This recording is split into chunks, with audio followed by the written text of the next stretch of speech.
Hi friends, welcome to light energy reads. ఈరోజు మనం లోప్సంగ్ రాంప గారు రాసిన తపస్వి అనే పుస్తకం గురించి తెలుసుకుందాం ఫ్రెండ్స్. మరి ఈ పుస్తకం చూడండి. ఈ భూమిపైన ఖనిజ సంపద, వృక్ష జాతి, జంతుజాలం, మానవ కోటి ఎందుకు పుట్టింది, ఎలా పుట్టింది, ఎవరి ద్వారా పుట్టింది, ఇలాంటి ప్రశ్నలకి ఈ యొక్క పుస్తకం మనకి జ్ఞానాన్ని అందిస్తుంది ఫ్రెండ్స్. ఖచ్చితంగా మరి మనం ఈ విషయాలు తెలుసుకోవాలి కదా ఫ్రెండ్స్. ఈ భూమిపైన ఖనిజ సంపద, వృక్ష జాతి ఎందుకు పుట్టింది, ఎలా పుట్టింది అనే విషయాలు ఖచ్చితంగా ఈ పుస్తకంలో మనకి అందించారు.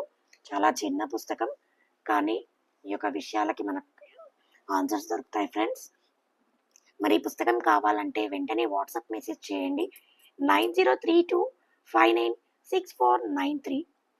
మరియు లైట్ ఎనర్జీ రీడ్స్ అనే వెబ్సైట్లో కూడా మనకి పుస్తకాలు ఉంటాయి ఫ్రెండ్స్. ఎన్నో రకాల ఆధ్యాత్మిక పుస్తకాలు, క్రిస్టల్ పిరమిడ్స్ మన దగ్గర ఉంటుంది. ఇండియాకి మరియు అదర్ కంట్రీస్కి కొరియర్ ద్వారా పంపిస్తాము. ఆలస్యం చేయకుండా పుస్తకాన్ని, ఈ యొక్క జ్ఞానాన్ని అందరూ అందుకోండి ఫ్రెండ్స్. Thank you.